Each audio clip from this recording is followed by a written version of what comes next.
Bien, pues vamos a esperar 5 minutos y en 5 minutos empezamos. Sí, doctor.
Bien, pues vamos a comenzar.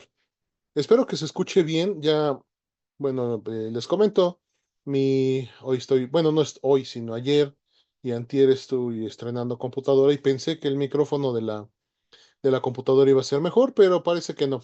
Aquí con este micrófono que tengo, ¿se escucha bien? Mucho mejor, doctor. Sí, doctor. Ok, Sí, se escucha mejor. perfecto. Perfecto. Entonces, pues lo dicho, vamos a sacar a la vieja confiable, que es mi, este, mi, esta cosa del micrófono. Bien, pues vamos a empezar. Eh, si saben por ahí de los que faltan, recuerden, pueden entrar en cualquier momento, no hay ningún problema y se pueden salir si quieren y no hay tampoco ningún problema. Bueno, empezamos. Empezamos con las razones por las cuales no ser ventanólogos. ¿Qué es un ventanólogo? Un ventanólogo es un médico que en medio de toda su pomposidad, lo que hace es que agarra la placa e inmediatamente la extiende enfrente de la ventana para ver precisamente la placa, ¿no? Eh, bueno, esa es una situación equivocada. No debe de tener una situación, no debe de ocurrir estas cosas porque obviamente una ventana tiene demasiados defectos y obviamente que tenemos este problema y vamos a ver ahorita. Bueno, entonces el objetivo principal del curso es que ustedes van a leer una placa de tórax como es debido e interpretarla. Lo más importante es la interpretación, porque la interpretación es la que nos va a dar hasta cierto punto, pues la precisión diagnóstica, ¿no? Bien, entonces, este es un ventanólogo. Agarra la ventana, se pone enfrente y entonces se pone a estudiarla con todas las de la ley. Pues no, esto no debe de pasar. ¿Por qué? Porque esto nos dice precisamente las deficiencias que tiene esta persona este, para interpretar y leer la placa, ¿no? Ese es el problema con esta situación. Bien, entonces, eso es lo que no, es lo que debemos evitar. Bien, el segundo objetivo es que nosotros vamos a correlacionar las partes o la patología con las imágenes radiológicas de forma y de manera tal que vamos a dar un tratamiento posible y sobre todo que vamos a darle utilidad a la placa de tórax. A la placa de tórax como un método diagnóstico y no como una ayuda diagnóstica, porque eso también es importante. Ayuda diagnóstica. La placa de tórax por sí sola nunca te va a dar el diagnóstico. Y esto que se les quede bien claro. El diagnóstico, al igual como si ustedes hacen un test psicológico, le hacen el test, hacen una entrevista, pueden hacer otro test más y estos exámenes van a ser dos o tres exámenes, van a ser dos o tres entrevistas y con esto nosotros construimos un diagnóstico. No puede salir como si fuera el TikTok de demuestra en 5 preguntas si tu novio te engaña. O demuestra en 5 preguntas si tú eres una persona inteligente o no. Pues a huevo que soy inteligente, pues qué no. Entonces, esto es lo que precisamente vamos a evitar. La placa de tórax es una ayuda, es una guía, pero no es y nunca te va a dar el diagnóstico. Bien, el tercer objetivo, pues obviamente que el principal problema de todo lo que hemos estado escuchando y de lo que van a seguir escuchando, ¿no? Pues para empezar, aquí se ve todo el humo que ha inhalado en su vida. Para empezar, el humo no se ve en la placa de tórax. Y esto es algo muy, muy importante. Ustedes jamás van a ver el humo porque no tiene humo el pulmón. Es que la placa se ve muy negra. Pues la placa se ve negra porque el tinte, la tinta que utilizan, pues es de color negro, no es por otra cosa. Entonces, no, el humo no se ve en la placa de tórax. La placa demuestra que está oxigenando mal. Para empezar, la oxigenación no se, pre- no se da. O sea, no se puede ver en una placa de tórax. No puedes decir que un paciente está oxigenando bien o mal con el tamaño del tórax. Eso no lo puedes ver. Algo, y como lo que les acabo de decir hace un momento. Con ver la placa de tórax me doy cuenta que tiene EPOC. La placa no te va a dar un diagnóstico, y mucho menos EPOC. Y ustedes se van a dar cuenta porque la placa es un instrumento que va a mostrar única y exclusivamente sombras. Y estas sombras, lógicamente, pues no van a decirte si el paciente tuvo o no EPOC. La placa de tórax demuestra que tiene bronquitis aguda. Muy frecuentemente en sus exámenes, en los exámenes más bien en los resultados y la interpretación de la placa de tórax, muchos radiólogos tienen la mala costumbre de decir, datos indirectos de bronquitis crónica agudizada. Madre mía. A ver, bronquitis crónica. Quiere decir que el bronquio está inflamado, tiene características de cronicidad y al mismo tiempo tiene características adicionales de agudización. Bueno, para empezar, los bronquios no se pueden ver en la placa de tórax. Si es posible, en algunas circunstancias se puede ver en la placa de tórax, se puede ver un que le llamamos imagen en riel, que es un bronquio engrosado y esta que puede ser causa precisamente de unas bronquiectasias. Pero esta es una situación casi única, porque inclusive las mismas bronquiectasias, si no están alineadas adecuadamente, no se logran ver. Aquí claramente se ven todas las flemas que ha juntado. Esta es otra de las clásicas de los pediatras. Y esto sirve como, es un método para intimidar a la mamá diciendo que, bueno, que no ha tenido la fortuna o la capacidad de poder cuidar a sus hijos. Entonces le dice, mira nada más la placa, llena de flemas. ¿Y cuáles son las flemas? Pues es el hilio pulmonar. Lo primero que dicen es que en el hilio pulmonar ahí se ven flemas, se ven muchas flemas y está lleno de flemas. No, señores, ese es el hilio pulmonar, a donde están saliendo la arteria pulmonar. Y no, claro que no, no son las flemas. Las flemas y técnicamente la secreción bronquial forra en este caso el bronquio o la tráquea y hace que uno expectore, ¿no?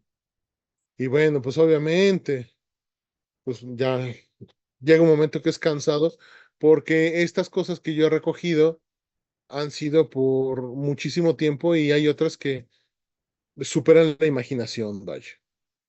Bien, a fin de cuentas, ¿qué es lo que realmente se ve? Bueno, tenemos que hacer y que darnos cuenta que el análisis de una placa tiene que ser sistemático y la sistematización significa que aprendas a tenerla bien.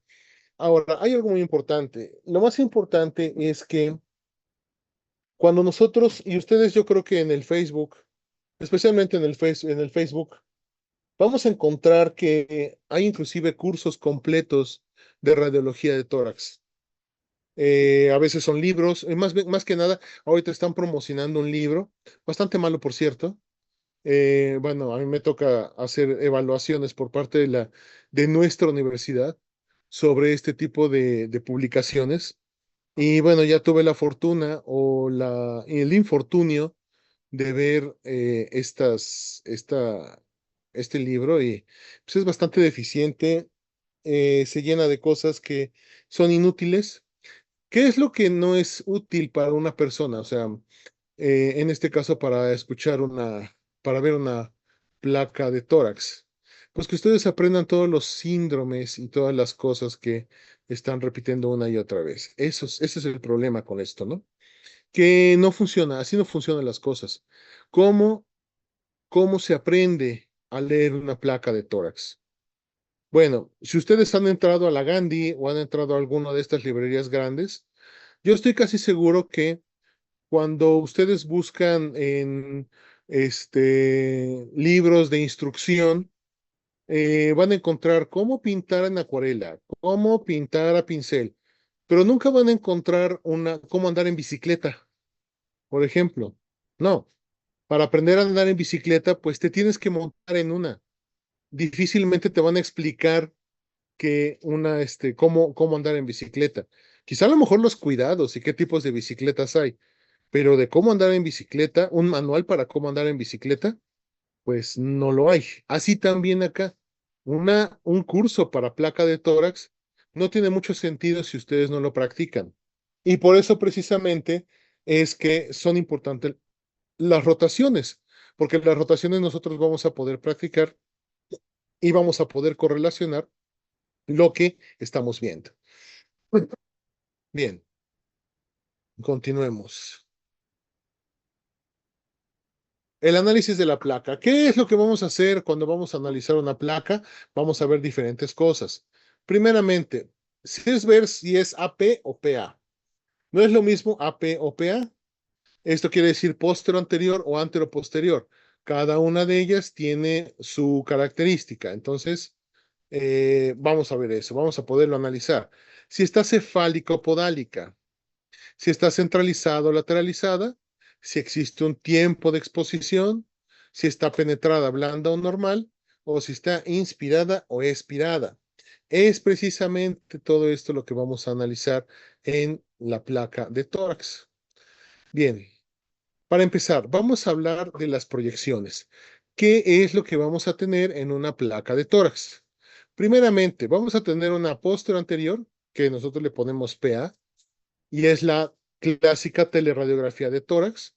Tenemos la placa lateral, que en ocasiones te la dan como parte del paquete, o podrías no pedirla, y la anteroposterior, que es AP. Entonces, si se dan cuenta, póstero anterior es póstero P, anterior A, y antero posterior es A y luego P. Esto quiere decir que una placa póster anterior es una placa a donde el rayo entra por la parte posterior, es decir, por la espalda del paciente, y la placa de impresión está colocada al frente.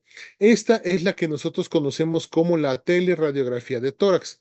Es la placa que nos sirve a todos, ay, perdón, es la placa que nos sirve a todos de uso y es la que debemos de tener e idealmente deberíamos de pedir. Bien, entonces tenemos que esta placa tiene un protocolo específico. El protocolo específico es, primeramente, que está tomada a 1,80 de distancia. ¿Por qué es esta distancia? Bueno, por dos situaciones importantes.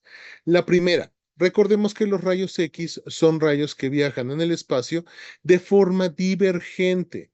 Significa que sea de forma divergente en el hecho de que cuando nosotros proyectamos, por ejemplo, una luz, la luz de nuestro celular, lo que hace es que de este puntito donde sale la luz se proyecta hacia afuera y hacia los lados.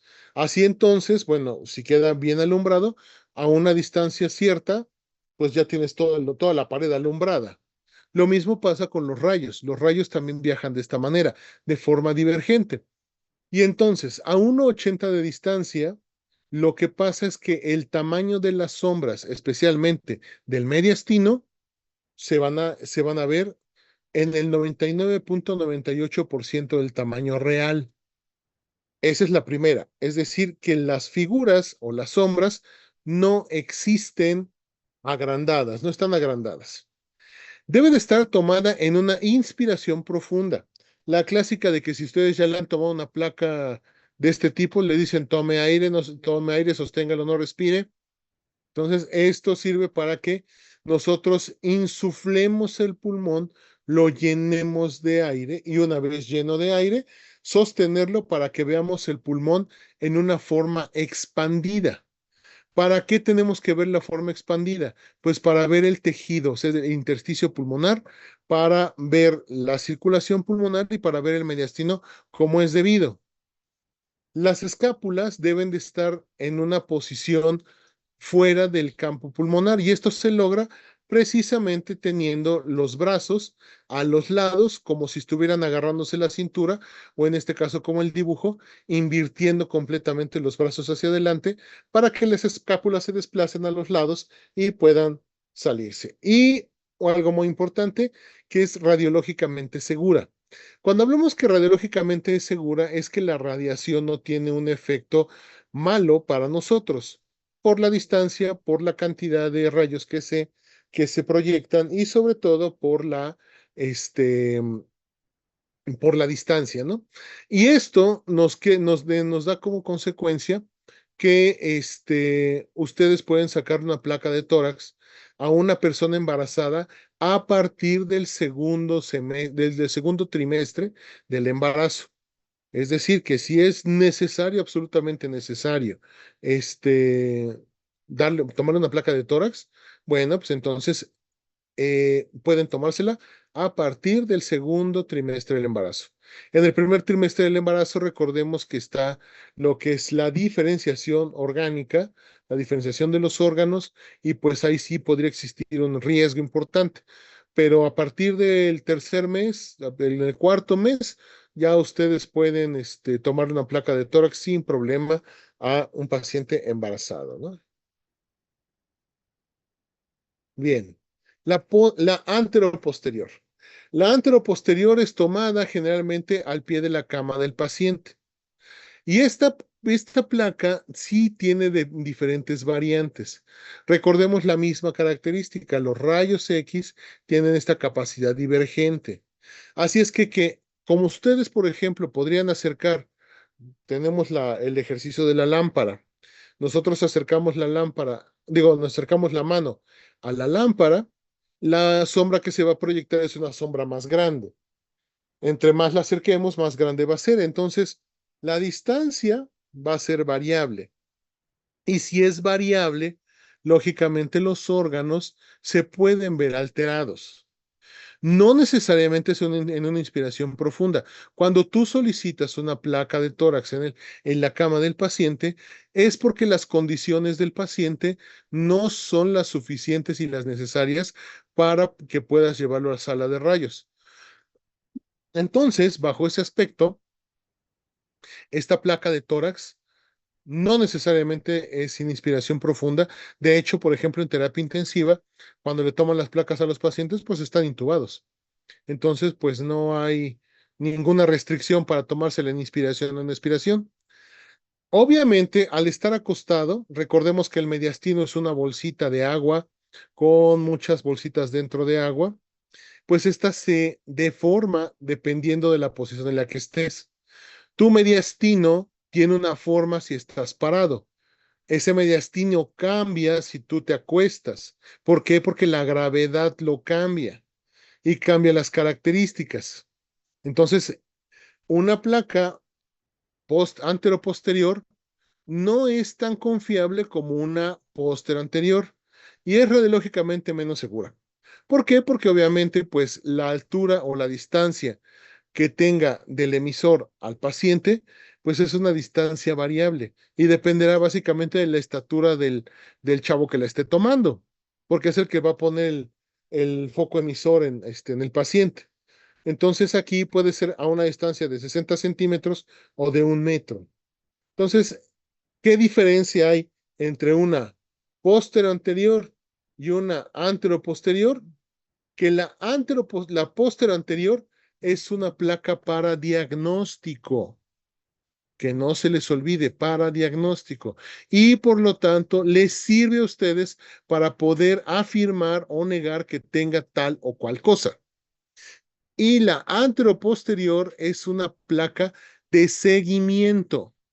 ¿Qué significa placa de seguimiento? Significa que tú ingresaste a un paciente por neumonía, por ejemplo. Entonces le tomaste su póster anterior, demostraste que sí tenía neumonía y lo has hospitalizado. A los 3, 4 días lo vas a analizar de nuevo y le tomas una anteroposterior porque tu paciente está intubado, por ejemplo. Entonces aquí te interesa a ti no tanto hacer el diagnóstico si tiene o no hipertensión pulmonar, si tiene o no sobrecarga de líquidos, si tiene o no, no. A ti te interesa cómo va evolucionando los puntos o los focos neumónicos. Entonces es para seguimiento. La de diagnóstico la tuviste que haber hecho en póster anterior. Entonces aquí ya vamos diferenciando las cosas. No puedes diagnosticar o tu diagnóstico podrías caer en el error si tu placa es anteroposterior, pero puede ser diagnóstico fácil si es posterior anterior. ¿Ok? ¿Hasta aquí estamos bien? ¿Sí lo entendemos? Sí, doctor. Correcto. Bueno, continuamos. Este es un ejemplo de una anteroposterior, una viejipsia, una viejita de muchos años que le tomaron su placa de tórax. Aquí, ¿cómo sabemos que es una placa anteroposterior? Bueno, para empezar, los húmeros que deben de estar angulados para poder invertir y sacar las escápulas, pues no lo están.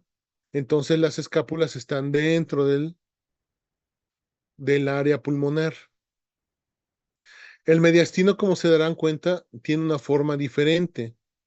No está tomada en posición inhalada y ahorita vamos a ver eso. Por ahorita, créanme. Entonces, si se dan cuenta, los húmeros están hacia abajo. Literalmente le están tomando una foto como si estuviera acostada. Esta es una anteroposterior. Esta no nos sirve de diagnóstico. Esta sí es esta es una póstero anterior. Si se dan cuenta de los húmeros, están levantados y el paciente está haciendo una inspiración profunda. Entonces, esta placa es una placa posterior anterior. Esta nos sirve para diagnóstico. Esta nos sirve para seguimiento. No es el mismo paciente, que quede claro, pero son los ejemplos que podemos ver para darnos cuenta de que la diferencia entre una y otra. Si se dan cuenta, miren, vean esto, esta situación del mediastino, cómo se ve, media bombado aquí, inclusive se va más abajo del diafragma, es decir, que está modificada toda la anatomía. Entonces no es tan confiable para hacer un diagnóstico. De hecho, no hagan diagnósticos con una placa anteroposterior. Si quieren hacer diagnósticos, háganla en posterior anterior. Esta sirve para seguimiento, ¿ok? Bien. Cefálico-podálica. La cefálico-podálica es como cuando ustedes se toman una foto, cuando se reúnen todos para tomarse una foto y esa foto la toman de arriba hacia abajo. ¿Cómo se va a ver la foto? La foto se va a ver precisamente por esa capacidad divergente que tienen los rayos X, al igual que la luz. Cuando ustedes se toman la foto, ustedes se van a ver cabezones y con el cuerpo chiquito. A eso le llamamos cefálica, porque está tomada desde arriba. Podálica significa que está de abajo hacia arriba. Cuando se toman una foto todos juntos, que normalmente todos se juntan las cabezas y se toman la foto, pues aquí se van a ver panzones con las cabezas chiquitas. Pues también pasa lo mismo con la placa y con la placa de tórax. Cuando hablamos que es cefálica, es que, ¿dónde nos vamos a fijar? En las clavículas. Las clavículas deben de estar ligeramente inclinadas. Y miren, si se dan cuenta, esta está completamente recta. Eso quiere decir que fue tomada desde arriba. Y entonces el mediastino se va a ver diferente. Aquí debemos de tomar nuestras previsiones porque si podemos ver un mediastino alterado, pero no tanto porque el paciente esté mal, sino porque la imagen está siendo alterada. Y la podálica es cuando nosotros tenemos las clavículas demasiado picadas, es decir, mientras unas tienden de irse hacia arriba, es decir, tienden de aquí hacia arriba, las podálicas van de aquí hacia abajo.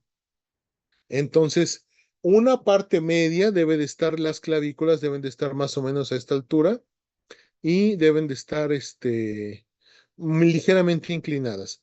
No tan inclinadas, no tan derechas. Entonces aquí la podálica, eso quiere decir que la estás viendo de abajo para arriba. Y el mediastino, una característica importante de este mediastino es que se va a ver como abombado, se va a ver agrandado, ¿no? Cuando hablamos de centrada o descentrada, esto es muy importante saberlo y tenerlo presente. Cuando nosotros hablamos de tamaños, específicamente del mediastino, cuando hablamos de tamaños, estamos hablando que nosotros no vamos a sacar una reglita y vamos a medirlo, no, sino es por apariencia. Y vamos a utilizar ciertas referencias anatómicas para poder decir si está grande o no. Entonces, recordemos que el cuerpo de uno está en 3 dimensiones y ustedes lo están viendo en 2 dimensiones. Entonces, aquí estamos viendo una placa centrada, que es esta de aquí, a donde estamos viendo el cuerpo vertebral y estamos viendo las cabezas de las clavículas. Cuando hablamos de que está centrada, es que la distancia entre la cabeza de la clavícula y el cuerpo de la vértebra están a la misma distancia ambas. Esto quiere decir que la placa sí está bien centrada.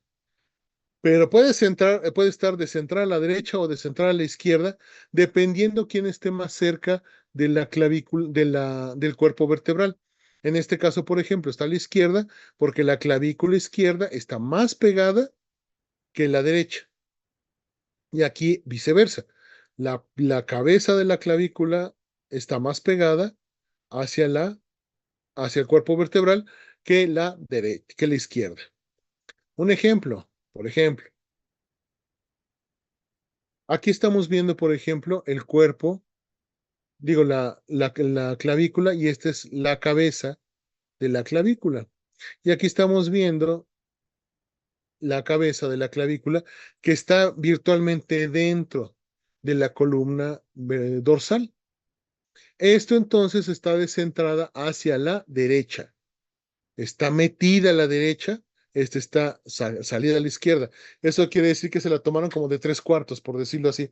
Cuando toman una foto de 3/4 y no de perfil, no completamente de perfil, pero de 3/4 es que lo toman medio inclinado. Entonces, esto es importante que lo tengamos presente.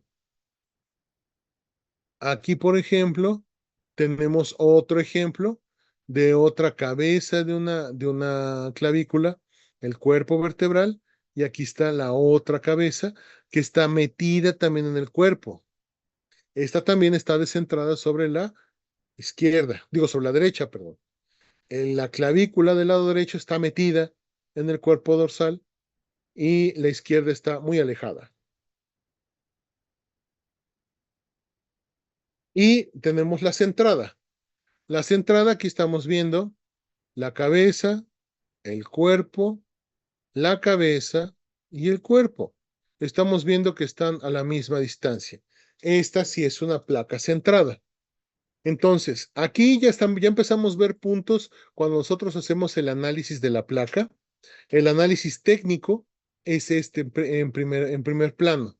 Estamos viendo las cabezas de las clavículas, ya las estamos viendo y no estamos diciendo que están centradas o no. Estamos viendo también que si están muy inclinadas, están hacia abajo, están podálicas, y si están hacia arriba, están cefálicas. Entonces, el primer punto que llegamos a verle a una placa de tórax es las clavículas. ¿Sí? ¿Estamos de acuerdo? Sí, El, el tiempo de exposición. El tiempo de exposición es precisamente esto que pasa con este efecto de una fotografía del Polo Sur.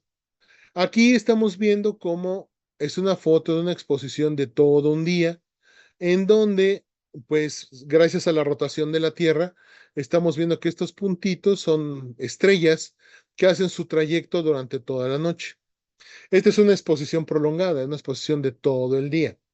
Bueno, en la placa de tórax, a veces, cuando nosotros tenemos, y esto cada vez se va eliminando con el tiempo porque pues ya es más automatizada la técnica radiológica, ya todo está programado para que no exista un tiempo de exposición prolongado, porque el tiempo de exposición prolongado significa exceso de radiación, y este exceso de radiación puede ocasionar que el paciente pues termine fluorescente o termine siendo Hulk.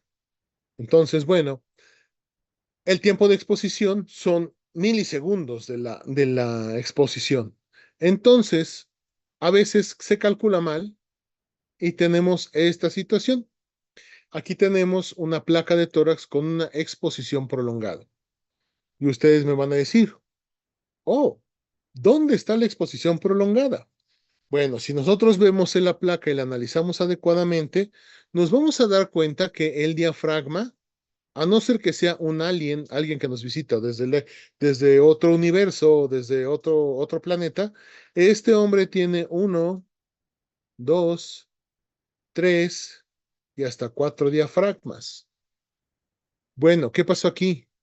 Lo que pasó es que el paciente o hizo la inspiración profunda al momento de que le tomaron la placa de tórax y esta terminó con un tiempo de exposición prolongado, o soltó el aire al momento de que le tomaron el tiempo de exposición prolongado, y estamos viendo superpuestos una serie de placas donde se ve el movimiento del diafragma, hacia arriba o hacia abajo, no sabemos si es inhalada o exhalada, pero es un tiempo de exposición prolongado. A eso se refiere el tiempo de exposición prolongado. Luego, aquí estamos viendo que parece que el corazón literalmente se despeluchó, se rompió. ¿Y esto por qué es? Pues hay que tener en cuenta que si el diafragma, que tiene un movimiento más lento, se vio movido, imagínense el corazón que tiene muchos latidos y son más rápidos. Entonces lo que estamos viendo aquí, estamos viendo muchos movimientos del corazón. No es que el corazón sea un corazón mordido, como dice un libro de radiología. No, esta es una falla en la técnica radiológica.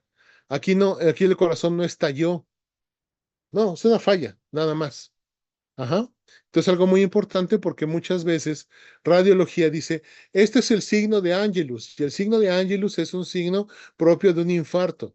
Entonces tú llegas al paciente y le dices, es que usted tuvo un infarto, ¿verdad? Y el otro, no, claro que no.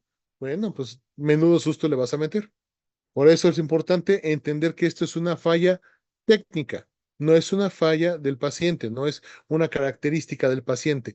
Este corazón despeluchado, sin punta, este corazón es propio de un tiempo de exposición prolongado de la placa de tórax. Penetrada o blanda. ¿Qué significa esto? Significa que la cantidad de cucharadas que le pusiste de radiación pudieron ser demasiadas o pudieron ser muy pocas. Esto pasa cuando es muy penetrada. ¿Qué significa? Que el paciente necesitaba 150 kilovolts y le pusiste 400. Bueno, lo que pasa aquí es que lo freíste. Y aquí entonces la placa pues termina siendo demasiado intensa y ya no ves absolutamente nada. O blanda, que significa que tenías que ponerle 150 y le pusiste 75. Es decir, la intensidad de los rayos son insuficientes para que pueda penetrarla y entonces no se puede ver. En estas condiciones, la placa de tórax, no se puede trabajar porque no puedes evaluar nada. Entonces, cuando vean ustedes una placa muy penetrada o muy blanda, no hagan el esfuerzo de evaluarlas, mejor pidan que se las repitan, porque esto de plano no se pueden trabajar y se arriesgan a dar un diagnóstico erróneo. La placa de tórax correcta debe de ser y debe de tener estas características. La primera, que la intensidad de los rayos deben de ser las suficientes como para que ustedes vean una barra como la columna dorsal que se diferencie del mediastino. En este caso, este es el mediastino, este es el corazón y la columna se diferencia del mediastino como una barra. Lo segundo, que ustedes deben de ver vascularidad que vaya hacia abajo. Si ya se dieron cuenta aquí, aquí está toda la vascularidad que se va hacia abajo y esta pertenece al diafragma. Entonces, aquí esta placa tiene una intensidad adecuada. Si se dan cuenta, se pueden ver las costillas anteriores y las costillas posteriores. ¿Cuáles son las costillas anteriores y cuáles las posteriores? Bueno, las anteriores son inclinadas, son estas. Y estas son las que nos van a tomar en cuenta para contarlas y para ver si el tamaño pulmonar es la adecuada. Y estas son las posteriores. Las posteriores son horizontales. Entonces, aquí sí les pido que para términos prácticos ignoremos las posteriores porque las posteriores no nos sirven de mucho. Después le vamos a explicar por qué. Inspirada o expirada. Esto es algo muy importante. Porque de repente dicen, y en pacientes, por ejemplo, con EPOC, pacientes con enfermedades obstructivas. ¿Cuáles son las enfermedades obstructivas? EPOC, asma, técnicamente. Entonces, estas dos enfermedades van a tener algo que se llama atrapamiento aéreo. Y muchas veces, cuando de repente ven a un paciente con un tamaño pulmonar relativamente apropiado, resulta que la característica del diafragma está alterada. Y entonces vamos a ver esto. Una placa inspirada, cuando ustedes observan el diafragma tiende a hacerse hacia arriba sin formar cúpula, mientras que del otro lado tiende a hacerse acostado o hacia el horizontal, es decir, hacia arriba o al horizontal. Estamos hablando entonces en este caso que son inspiradas. Cuando estamos hablando de que son expiradas, todas hacen cúpula. Es decir, ay, perdón. Ajá. Cuando es expirada, el diafragma hace la curva hacia abajo y la hace todo el tiempo. Entonces, eso es precisamente cuando hacemos inspirada o expirada. Ahora, ¿por qué es importante que sea inspirada o expirada? Porque el mediastino, como habíamos quedado, se modifica. Y al modificarse, un mediastino que está completamente normal, cuando es expirado, se hace hacia los lados y aparentaría que el índice cardiológico estuviera alterado. Y algo muy importante, y esto que ya los que han estado rotando conmigo, pues ya les hice entender que el índice cardiotorácico no funciona para nada. Primera, por esta primera situación, porque si la placa está expirada, obviamente que el mediastino va a verse alterado y entonces no tiene ningún sentido y ustedes van a decir una babosada de decir es que tiene cardiomegalia. ¿Y dónde tiene cardiomegalia? Lo que pasa es que se la tomaron aspirada. Ajá. Y en segundo lugar, que cuando ustedes hablan de cardiomegalia es algo completamente inexacto. Decir cardiomegalia significa que igual puede tener alguna patología del corazón izquierdo o igual puede tener una patología del corazón derecho. Eso no nos sirve de nada. Decir esto nada más así porque sí, no nos sirve de nada. Entonces, olvidémonos del índice cardiotorácico. Por ejemplo, aquí tenemos la imagen de una placa de tórax de un joven bello y hermoso que se prestó para hacer este estudio cuando era residente en el INER. Y aquí, ¿qué es lo que está pasando? Inicialmente estamos viendo que este paciente, cuando él hace inspirada, porque si se dan cuenta, el diafragma está en la horizontal, el mediastino pues, se ve relativamente bien. Si nosotros hacemos de una forma rápida el índice cardiotorácico, este índice cardiotorácico es de 0.45. Es decir, que el paciente no tiene cardiomegalia.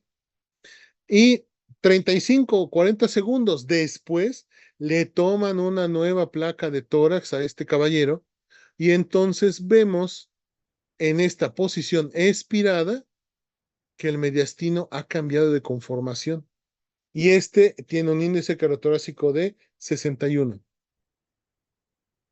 Entonces pasó de ser sin cardiomegalia con cardiomegalia. Pues ya la regamos, porque es el mismo paciente. Y no cambió en el tiempo. Bueno, un minuto pongan ustedes. Entonces es por eso que la situación de una placa inspirada y expirada es importante para el diagnóstico del paciente. ¿Hasta aquí alguna duda? No, doctor. No, ¿Todo doctor. bien? Excelente. Bueno, criterios para una buena placa de tórax. La articulación esternoclavicular tiene que coincidir con el cuerpo vertebral dorsal 3 o 4 o en medio de los dos. ¿Esto qué quiere decir? Quiere decir que está centrada en la condición que sea podálica o cefálica, de arriba para abajo, debe de estar centrada. El borde interno de la escápula está por fuera del terreno pulmonar o solamente lo toca. Esto quiere decir que los hombros y los brazos se hicieron hacia los lados. La placa está en posición diafragmática inspirada. Idealmente, bueno, ¿por qué? Porque las condiciones de los pacientes a veces no permite que, que puedan hacer una inspiración profunda. Por ejemplo, pacientes muy obesos o paciente geriátrico que no tenga tanta fuerza para sostener el aire. Bueno, son pacientes que hacen una inspiración intermedia o baja. Ni modo, ahí tenemos que trabajar con ese tipo de cosas. El tiempo de exposición de la placa es lo suficientemente corto para visualizar un solo diafragma, lo que habíamos visto en las diferentes posiciones, y un corazón que no esté mordido. Y algo muy importante es que los diafragmas estén completamente expuestos y completos. ¿A qué me refiero con esto? Que no estén recortados. A eso me refiero. Entonces, estos son los criterios que debe tener una buena placa de tórax, sin olvidar que la intensidad de la placa de tórax también debe de tener, que se debe de ver la columna dorsal como una barra y diferenciarse con el mediastino en la misma posición. Es decir, que se ve el mediastino y atrás se ve la barra esta que es la columna. Así es como se debe de observar una buena placa de tórax con una buena intensidad. Bien, ¿hasta aquí existe alguna duda o pregunta? No, doctor. No, doctor. ¿Todo bien? ¿Todo se entendió? Sí, doctor. Doctor. Conste. Estas son las cuestiones técnicas de lo que es una placa de tórax. Aquí es donde nosotros ya podemos ver, este, ya que ya podemos ver si la placa vale la pena ser analizada o no. Ajá. O que nosotros tomemos nuestras reservas para poderla analizar y poder dictaminar algo o poder trabajar con ella con sus reservas. Entonces, esto es lo más importante que debemos de hacer. ¿Está bien? Entonces, bueno, hasta aquí terminamos con la situación técnica. El día de mañana ya vamos a empezar a ver las situaciones de los tamaños, las formas y la distribución, de cómo poder y decir las cosas. ¿Ok? Bien, entonces, ¿no hay ninguna duda? De todos modos, el día de mañana yo voy a nuevamente a preguntar si existe alguna duda y voy a pedir a alguno de ustedes que me haga una rápida explicación de lo que estamos viendo. Es importante sobre todo que participen todos, ¿sale? Entonces, bueno, si no hay otra cosa, nos vemos mañana. Cuídense, por favor, y cuídense, ¿sale? Entonces nos Gracias. estamos Doctor, viendo. gracias. Gracias, Buenas noches. doctor. Gracias, doctor.